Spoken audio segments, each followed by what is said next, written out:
Hello, नमस्कार दोस्तों, कैसे हैं आप लोग। उम्मीद करता हूं सब ठीक होंगे। ज्ञान संचार बाय बीएसपी में आपका हार्दिक स्वागत है, आपका हार्दिक अभिनंदन है। हम शब्द विचार कर रहे थे और शब्द विचार के अंदर हम दो भाग कर चुके थे। रचना के आधार पर और उत्पत्ति के आधार पर शब्दों के प्रकार। दो और अन्य भाग बचे हुए हैं, आज हम उनको शुरू करेंगे और हम पूरी कोशिश करेंगे कि आज हम शब्द विचार को कंप्लीट ही कर दें। देखिए, हम शब्द विचार कर रहे थे। शब्द विचार हम पढ़ रहे थे और हम उत्पत्ति के आधार पर शब्दों के प्रकार, उत्पत्ति और व्युत्पत्ति, उत्पत्ति और व्युत्पत्ति, यानी कि हम रचना के आधार पर और उत्पत्ति के आधार पर, प्रयोग के आधार पर शब्दों के प्रकार हम पढ़ चुके हैं। आज हम तीसरा आपके सामने प्रस्तुत कर रहे हैं। अर्थ के आधार पर, अर्थ के आधार पर शब्दों के प्रकार। अर्थ के आधार पर शब्दों के प्रकार। सबसे पहला प्रश्न यही उठता है कि अर्थ के आधार पर शब्दों के प्रकार होते कितने हैं। वो होते हैं दो। अर्थ के आधार पर शब्दों के कितने प्रकार होते हैं? दो होते हैं। कौन कौन से होते हैं? देखिए, पहला होता है सार्थक शब्द।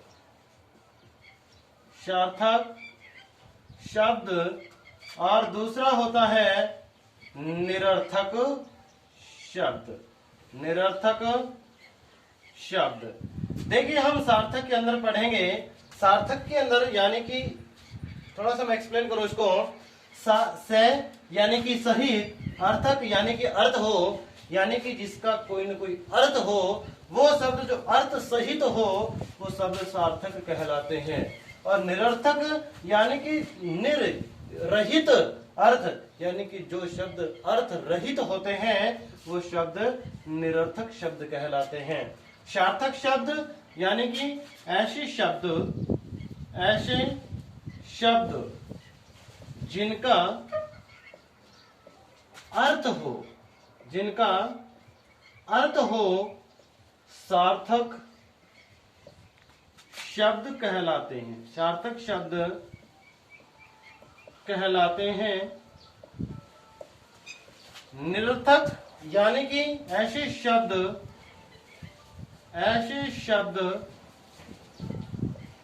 जिनका कोई अर्थ ना हो, निरर्थक शब्द कहलाते हैं। ऐसे शब्द जिनका अर्थ हो सार्थक शब्द कहलाते हैं, और ऐसे शब्द जिनका कोई अर्थ ना हो निरर्थक शब्द कहलाते हैं। जैसे हम लोक बोलचाल में हम प्रयोग करते हैं चाय वाय। आपने चाय वाय ले ली, चाय वाय, खाना वाना। यानी कि चाय क्या है? चाय का अर्थ है, ये शब्द है सार्थक। वाय क्या है? इसका कोई अर्थ नहीं होता, ये शब्द होते हैं निरर्थक। यानी कि खाना सार्थक शब्द है, वाना निरर्थक शब्द है। ये होते हैं सार्थक शब्द और निरर्थक शब्द। देखिए, सार्थक शब्द होते कौन कौन से हैं? सार्थक शब्द होते कौन कौन से हैं? देखिए, सार्थक शब्द होते हैं चार। एक होता है एकार्थी, एकार्थी शब्द। दूसरा होता है अनेकार्थी शब्द, अनेकार्थी शब्द। तीसरा होता है समानार्थी, समानार्थी शब्द। और चौथा होता है विपरीतार्थी शब्द। देखिए, शायद कोई टीचर आपको इतनी डिटेल दे पाएगा।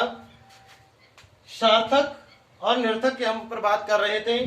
सार्थक ऐसे शब्द जिनका कोई न कोई अर्थ हो वो सार्थक शब्द कहलाते हैं, और सार्थक शब्द के प्रकार कितने होते हैं? तो सार्थक शब्द के प्रकार होते हैं प्यारे विद्यार्थियों 4। कौन कौन से? एकार्थी शब्द, अनेकार्थी शब्द, समानार्थी शब्द, विपरीतार्थी शब्द। देखिए एकार्थी शब्द क्या होता है? ऐसे शब्द जिनका सिर्फ ओनली एक ही अर्थ हो, जैसे चाय, जैसे चाय, चाय का एक ही अर्थ है।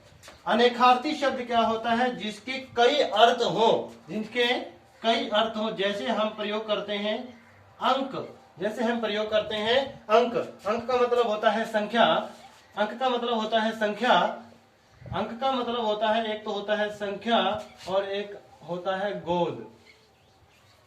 यानी ऐसे शब्द, एक शब्द जिनके कई अर्थ हों, क्या कहलाते हैं? अनेकार्थी। समानार्थी, समानार्थी को हम पर्यायवाची शब्द भी कहते हैं, पर्यायवाची शब्द भी कहते हैं। समानार्थी यानी ऐसा शब्द जिसके समान अर्थ हो, जैसे आकाश। आकाश को हम क्या क्या कह सकते हैं? आकाश को हम गगन कह सकते हैं, आकाश को हम नभ कह सकते हैं, आकाश को हम आसमान कह सकते हैं। यानी एक ही शब्द के ये सारे के सारे समान अर्थ हो, वो शब्द कहलाते हैं समानार्थी या पर्यायवाची शब्द। विपरीतार्थी शब्द क्या होता है? यानी कि ऐसे अपोजिट, एक दूसरे के उल्टे हो, जैसे ऊपर, ऊपर यानी कि ऊंचा, ऊंचे का उल्टा क्या हो जाता है? नीचे, ऊपर नीचे। ये शब्द होते हैं विपरीतार्थी, यानी कि जिसका एक दूसरे के अपोजिट मीनिंग हो, वो शब्द कहलाते हैं समानार्थी शब्द, वो शब्द कहलाते हैं समानार्थी शब्द। हम पढ़ चुके हैं शब्द विचार के 3 प्रकार। 3 प्रकार यानी कि व्युत्पत्ति के आधार पर शब्दों के प्रकार, उत्पत्ति के आधार पर शब्दों के प्रकार और अर्थ के आधार पर शब्दों के प्रकार। शब्द विचार का अंतिम और लास्ट और आखिरी भाग है चौथा है विकार। विकार या प्रयोग के आधार पर शब्दों के प्रकार। विकार या प्रयोग के आधार पर शब्दों के प्रकार। सबसे पहला प्रश्न यही कि होते कितने हैं? तो ये होते हैं 2। विकार या प्रयोग के आधार पर शब्दों के प्रकार कितने होते हैं? 2 होते हैं। कौन कौन से होते हैं? देखिए पहला होता है विकारी शब्द, पहला होता है विकारी शब्द और दूसरा होता है अविकारी शब्द, अविकारी शब्द। इनको अव्यय पद भी कहा जाता है। अविकारी शब्द को हम अव्यय शब्द भी कहते हैं, अविकारी शब्दों को। देखें विकारी शब्द क्या होता है? विकारी शब्द होता है ऐसे शब्द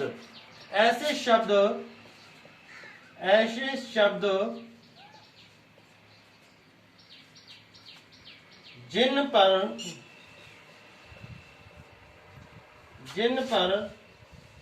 लिंग, वचन, काल कारक का प्रभाव पड़े उसे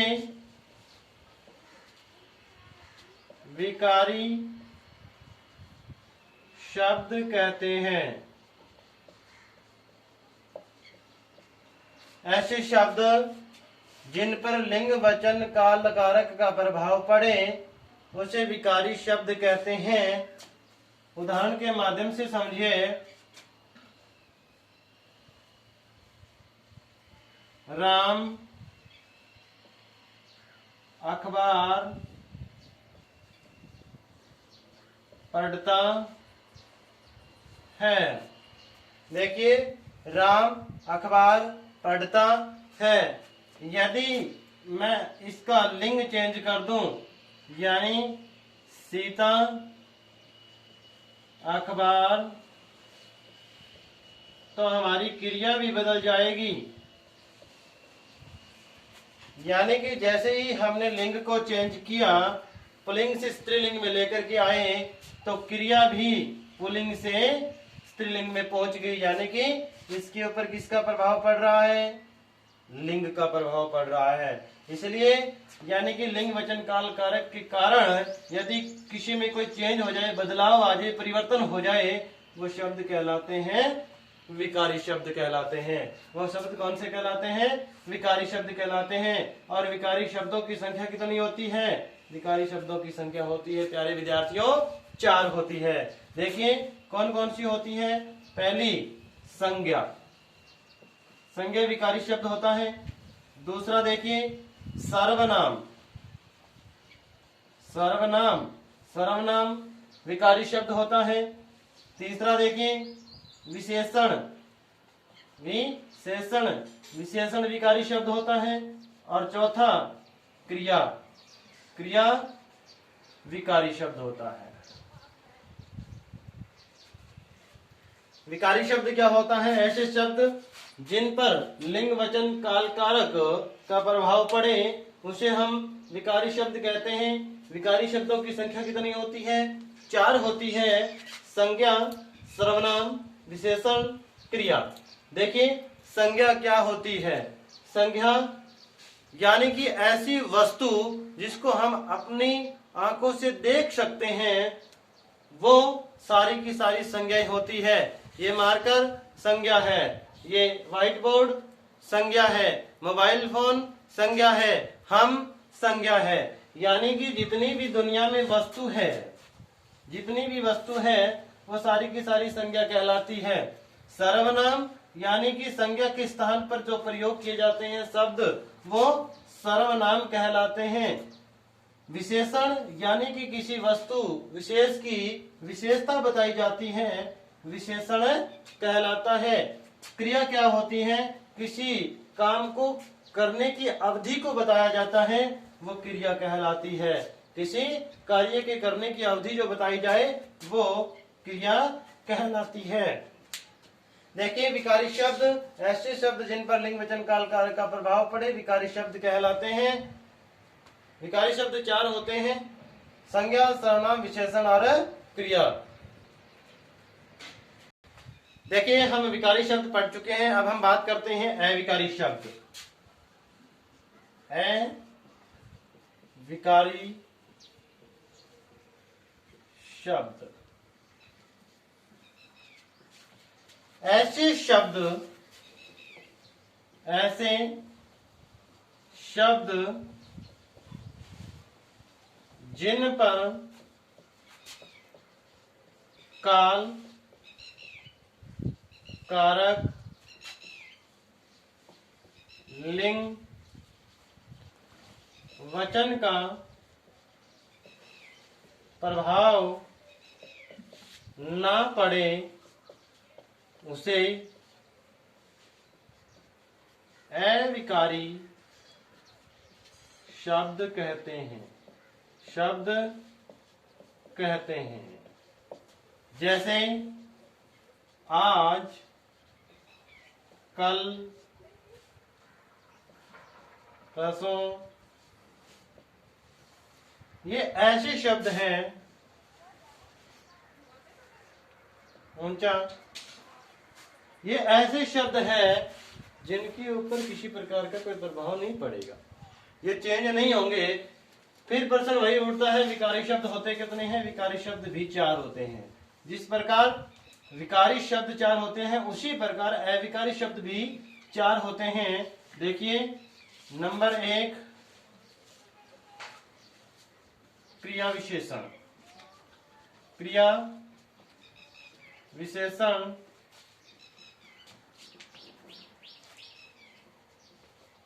संबंध बोधक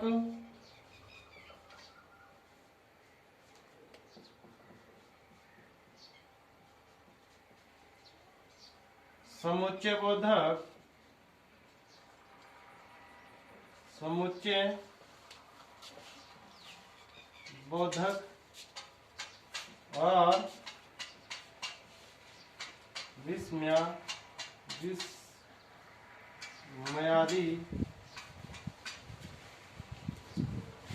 बोधक।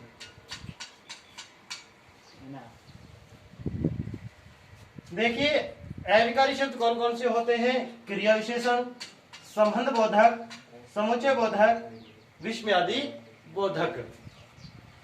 क्रिया विशेषण क्या होता है? ऐसे शब्द जो क्रिया की विशेषता बताए, जो क्रिया की विशेषता बताए उसे हम क्रिया विशेषण कहते हैं। जैसे मैं आज पढ़ता हूं, यानी कि पढ़ना क्या है? क्रिया है, और आज इसकी विशेषता है। कब पढ़ेगा? आज ही पढ़ेगा, ये है इसकी विशेषता। एक और देखिए, मैं बहुत पढ़ता हूं, बहुत पढ़ता हूं। पढ़ना क्या है? क्रिया है, लेकिन कितना पढ़ता है? बहुत पढ़ता है। ये क्या है? क्रिया विशेषण है। संबंध बोधक क्या होता है? यानी कि दो संज्ञाओं के बीच में, ध्यान से सुनना, शब्दावली के ऊपर ध्यान देना, दो संज्ञाओं के बीच में, दो संज्ञा है, दो संज्ञाओं के बीच में जो संबंध बताते हैं वो कहलाते हैं संबंध बोधक। यानी इसको हम प्रीपोजिशन कहते हैं। इंग्लिश के अंदर आप पढ़ते हैं प्रीपोजिशन, प्रीपोजिशन, ये प्रीपोजिशन है। समुच्चय बोधक यानी कि दो शब्दों, दो वाक्यांशों, यानी कि दो शब्द, दो वाक्यांश, दो वाक्य को जोड़ने का जो काम करते हैं वो समुच्चय बोधक कहलाते हैं। जैसे कि राम और श्याम, यहां राम और श्याम और क्या है? और है समुच्चय बोधक, और इसको इंग्लिश में कहते हैं विद्यार्थियों कंजक्शन, कंजक्शन कहते हैं। विस्मयादि बोधक यानी कि किसी का शोक, घृणा, दोष को व्यक्त किया जाता है, हैरानी वाली चीज होती है, वो कहलाती है विस्मयादि बोधक। हाय वो चल बसा, ऐसे करके जो होते हैं वो होते हैं विस्मयादि बोधक। इसी प्रकार हमने आज शब्द विचार के विषय को, अध्याय को हमने कंप्लीट की ओर लेकर गए हैं, यानी कि पूर्णता की ओर लेकर के गए हैं। आपने ये वीडियो यहां तक देखी, आपका बहुत बहुत धन्यवाद। आपको यदि ये वीडियो अच्छी लगे तो आप ये वीडियो लाइक कर देना, शेयर कर देना, कमेंट करके जरूर बताना, और ज्ञान संचार बाय बीएसपी चैनल को आप सब्सक्राइब कर लें। आपका बहुत बहुत धन्यवाद।